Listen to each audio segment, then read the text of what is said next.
Olá, hoje a gente vai conversar sobre o combate à corrupção. Meu convidado de hoje, natural de Itapejara, filho da dona Clementina e do seu Vladimir. Formado em Direito pela PUC, foi auditor do Tribunal de Contas e procurador do Estado do Rio Grande do Sul. Desde 1996, o esposo da Elizabeth, pai da Rafaela, da Andresa, do Diego e do Giovanni, é procurador da República, do Ministério Público Federal. Hoje teremos uma conversa de peso com Celso Antônio Treis. Doutor Celso Treis, muito bem-vindo para essa conversa de peso. Eu é que agradeço a oportunidade, né, e o prestígio, a audiência dos espectadores. Doutor, filho de Itapejara, Itapejara fica próximo a Passo Fundo, ali no noroeste do estado, região de italiana ali, né, descendentes italianos. É de lá. Eu vim muito cedo para Porto Alegre, atrás da sobrevivência, né? Eu até brinco dizendo o seguinte, que eu quase virei macaco, né? De tanto comer x-mico, que é pão e banana, né? Nos primeiros tempos de Porto Alegre. Trabalhei durante um largo período na Tumeleiro, né? Material de construção, que a origem da Tumeleiro é Sananduva, que é próximo a Itapejara. E daí eles traziam lá a gringada para trabalhar aqui, né? Na capital. Era uma oportunidade, né? Você sai lá no interior, que você mesmo com muito sacrifício, vai ter alguma oportunidade de estudar, etc., né? E assim aconteceu, né? Muita gente que veio para Tumeleiro comigo, depois estabeleceram os seus próprios lojas de material de construção, conseguiram estudar, conseguiram evoluir, né? Então é uma história de trabalho, assim como 90% da população brasileira ou mais, né? Como é que nasceu o direito na sua vida? O direito, eu sempre tive um apreço pelo debate, né? Eu sou filho da ditadura, como se diz, no sentido, nasci em 62, então a existência toda foi adolescência. Foi num período em que você não tinha debate político, né? Você tinha, o único lugar que tinha debate era na área esportiva, né?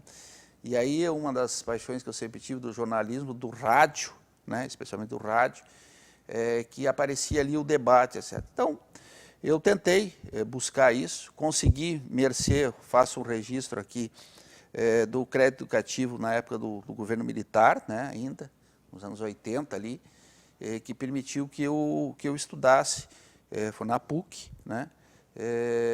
Porque eu não teria condições, obviamente, mínimas de custear uma faculdade, né? Então, foi nesse contexto que busquei o direito, porque ele é essencialmente isso que nós estamos fazendo aqui agora, né?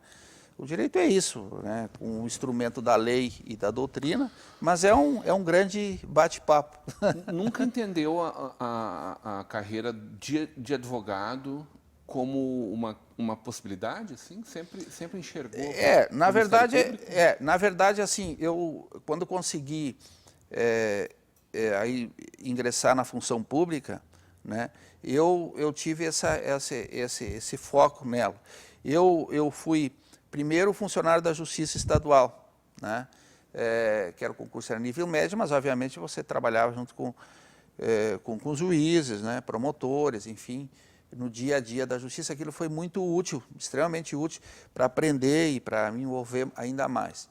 Depois fui auditor do Tribunal de Contas do Estado do Rio Grande do Sul, que é uma escola excelente ali, nós temos quadros de todas as áreas, contadores, economistas, advogados, enfim, que fazem as auditorias, né, que são um quadro, repito, muito qualificado, que o tribunal tem no Estado. E, inclusive, o Miola, que é conselheiro, foi presidente do Tribunal de Contas do Estado do Rio Grande do Sul, foi meu colega, nós trabalhamos junto lá. E deu, diga-se, uma grande projeção para o Tribunal de Contas aqui no Rio Grande do Sul, no Miola. E depois, então, procurador do Estado e procurador da República, né? Que já estou aí quase um quarto de século como procurador da República. Eu admiro muito a advocacia, sempre respeitei muito, nunca tive nenhum problema na relação com os advogados, pelo contrário, sempre teve uma relação muito profissional, mais do que profissional, de compreensão da função. É difícil ser advogado, é bastante difícil, né?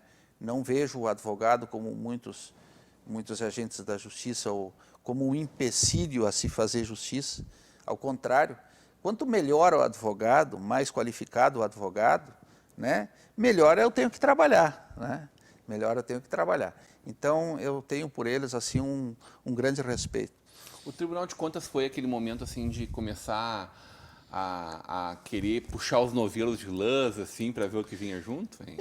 A função sempre é a mesma. Se você está auditando, você não vai atrás do que está certo, né? É um princípio, né? E o procurador de Estado tem uma função um pouco diferente, que você faz a defesa do Estado, mas também na seara administrativa muitas vezes faz essa persecução. Embora eu tenha tido um período muito curto assim com o procurador de Estado, até trabalhei aqui em Novo Hamburgo. E o Ministério Público, por excelência, ele é o que se chama a magistratura em pé, né? Tem a origem lá, tem aquela expressão parquet, que é parquet mesmo, essa coisa de assoalho, vem da França, que significa o quê? Que na origem lá, o Ministério Público ele era o advogado do rei, e ele ficava em pé ao lado do juiz representando o rei. E aí depois ele vai com a ação penal, etc., que isso é uma coisa que se desdobra com o tempo. Mas ele é uma magistratura em pé, só que essa magistratura em pé ela tem um significado simbólico. Ele está em pé ali não de castigo, ele está em pé ali porque ele tem que ser ágil. Dentro da estátua da justiça que todos conhecem, que é a Temis, né, que está lá aquela imagem, por exemplo, postada na frente do Supremo Tribunal Federal, com a espada na mão e com venda nos olhos, porque a justiça ela tem que ser imparcial, então aquele é o símbolo da imparcialidade, de que ela não pode ficar investigando, vendo e correndo atrás dos fatos, senão ela perde a imparcialidade. Mas o Ministério Público tem que ser isso da justiça, ele tem que ser os olhos e a ação da justiça.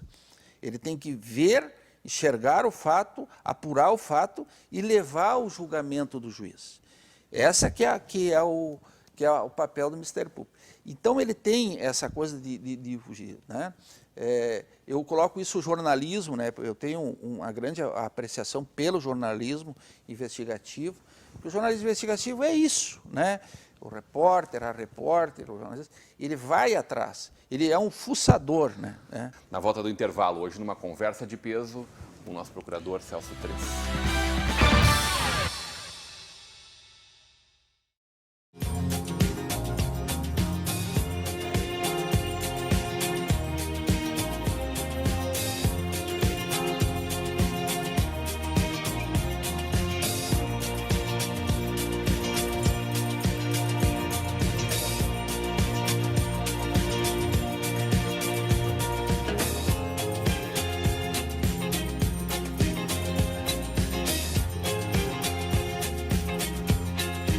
Ao longo dos últimos 117 anos, passamos e superamos muitas adversidades.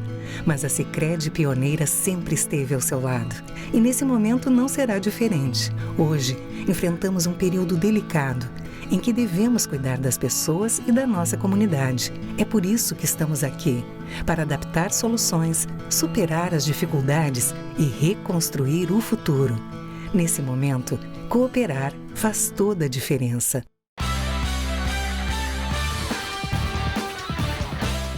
De volta para uma conversa de peso, hoje recebendo o Procurador da República, Dr. Celso Tres. Aliás, o senhor e o Aurélio Decker fazem excelentes debates lá na rádio ABC, né? Faziam, agora os tempos de pandemia não tanto, mas... Eu sou na verdade, um admirador do Decker por tudo. Ele é o testemunho ocular da história, né? Molhou os pés no dilúvio. Mas assim, é verdade. E isso tem um valor muito grande. Não que... Hoje, pela disponibilidade de internet, etc., a juventude que entra na função, é tudo uma questão de estudar. Eu não estava aqui em 1500 para saber que Pedro Álvares Carvalho chegou, né? Mas, obviamente, que você tem uma diferença bastante expressiva entre você estudar os fatos e você viver os fatos. São completamente diferentes, né? E ele viveu todos os fatos. Isso tem um valor muito grande. A gente vê na área do direito. Você quer ver uma coisa? Eu sempre digo que uma dos termômetros para você saber se alguém conhece o direito ou não, é o quanto de novidade ele acha em cada centímetro quadrado de lei que aparece no Brasil. E o Brasil é uma verborragia legislativa. É uma coisa estonteante. Ainda bem que tem internet, porque diário oficial não dá conta, né? Então, todo dia tem que entrar lá, sair um... Isso só no governo federal. Agora, tu imagina estados e municípios. Vê essa questão da pandemia, você nem sabe, né? Sai um novo decreto, a cada 30 segundos tem uma coisa novidade. Então, muitas vezes, o procurador saiu tal coisa, tá, para só um pouquinho, deixa, estou olhando. Então, a nossa rotina é você entrar, chegar na procuradoria, você entrar ao site. Governo Federal, Planalto, tem muita discussão na mídia assim, tem um projeto de lei, o projeto a gente nem acompanha. O Bolsonaro sancionou, está lá, então tá, vamos ver então, o que está ali e tal, tem que saber. Decreto, aí normas, nós temos no Brasil um poder normativo que está abaixo dos poderes, mas às vezes mandam mais do que a Constituição. Conselho Nacional de Justiça, Conselho Nacional do Ministério Público, o próprio Ministério Público, tu tem que saber. Então, esse cipoal normativo, o que acontece? As pessoas veem e dizem assim, isso é novidade. Na verdade, tem muito pouco de novidade. As coisas têm uma roupagem diferente. Uma roupagem. Os institutos são os mesmos. Eles mudam a sua roupagem. Às vezes há alterações, claro, importantes. Mas por que eu digo isso? Porque exatamente como dizia o Brizola, eu venho de longe, dizia o Brizola, né? Então o sujeito vai te dizer assim, pois é, mas nos anos 70 tinha uma norma que dizia isso. Tinha uma norma que dizia isso. E tal, e tal, tal. Então esse cara conhece o direito. Esse cara conhece o direito. Esse sujeito. Ele sabe, porque ele estudou bastante a história do direito, sempre fundamental, como tudo na vida tem que saber a história de tudo. Para você compreender o presente, tem que saber o passado, mas fundamentalmente, em grande parte, porque ele viveu aquilo ali. E ele sabe o que aconteceu naquele momento, né? Então, essa é uma coisa importante. Essa dobradinha do nosso MPF com o jornalismo, ela puxou recentemente um fio, um fiozinho desencapado lá do novelinho de lã, chamado Indio. Um grande escândalo, né, na nossa região que danou gente Brasil afora. O senhor foi protagonista desse episódio.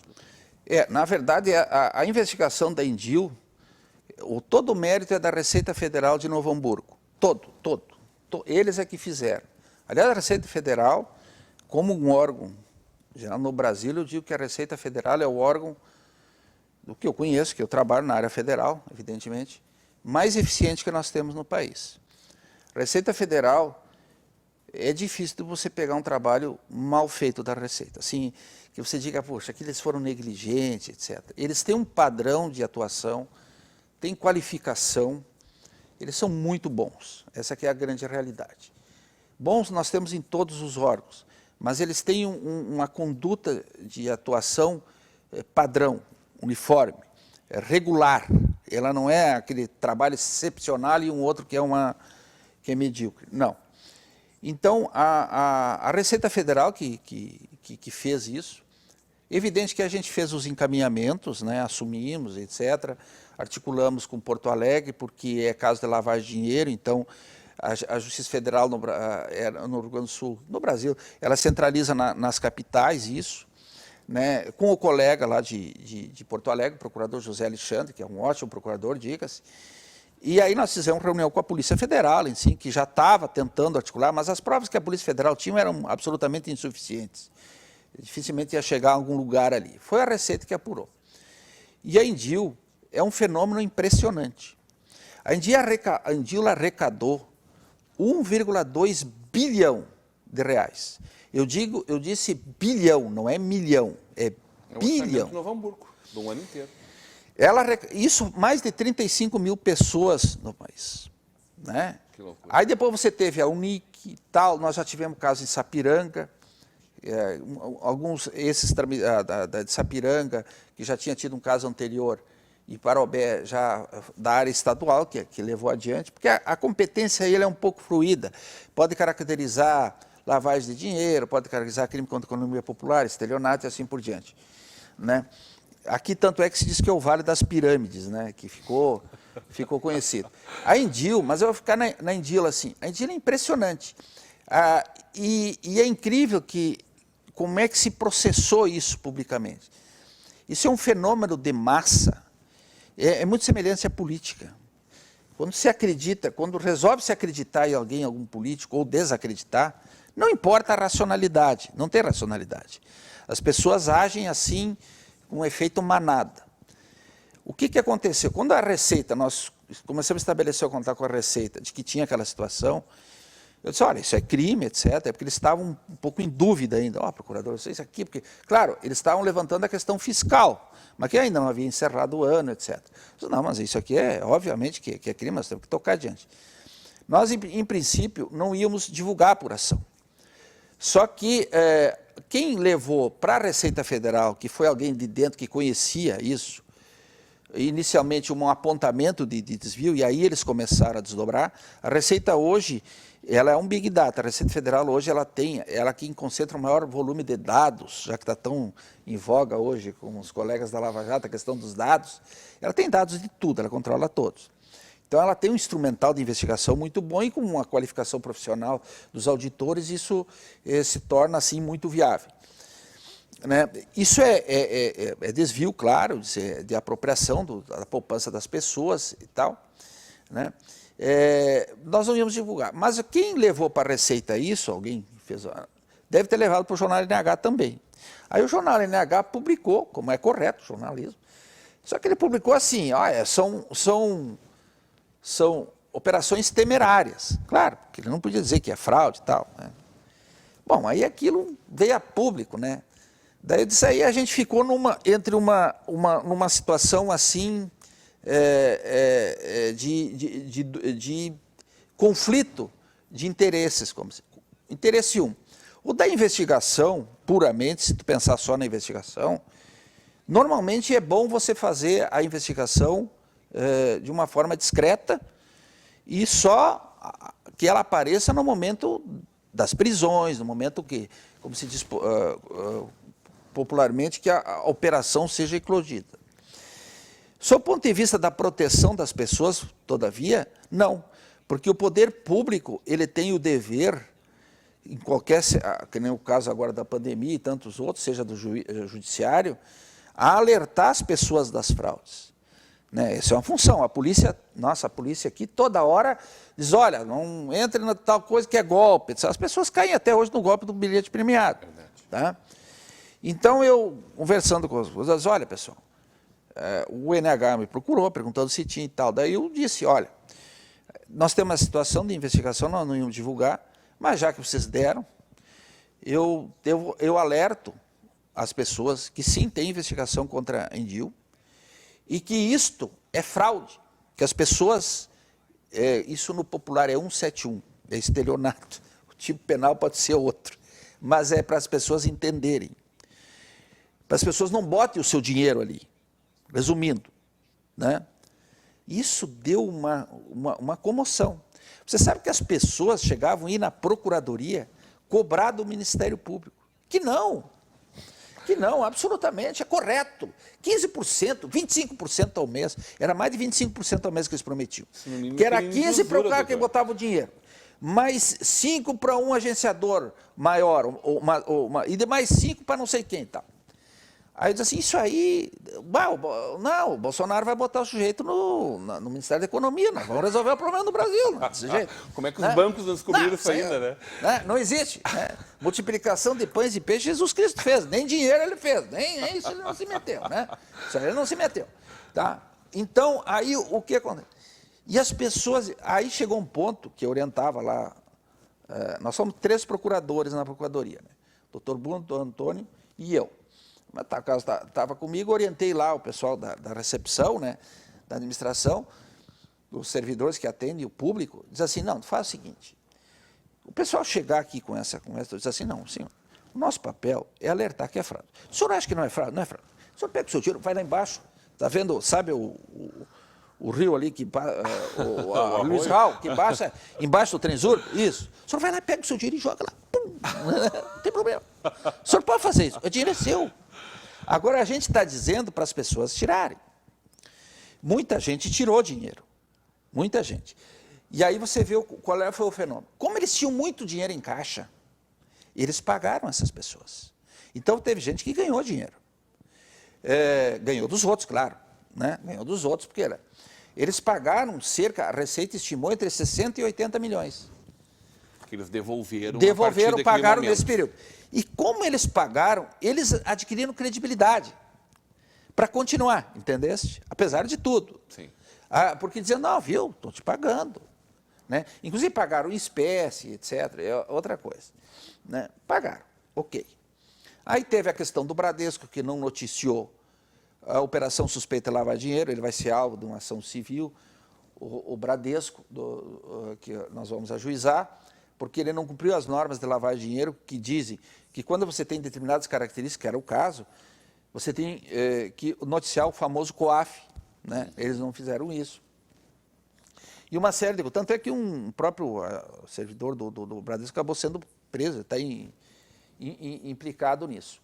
Mas, de qualquer forma, depois aí teve então a eclosão que demorou, a operação da Polícia Federal mais do que a gente queria que demorasse, mas a apreensão de veículos, aquela situação toda, aquela luxo, esmeraldas, etc. É evidente que tu não tinha o dinheiro. Hoje, com o Dr. Celso Tres, nosso procurador federal. Continue agora a programação da nossa Vale TV, da nossa rede comunidade de televisão.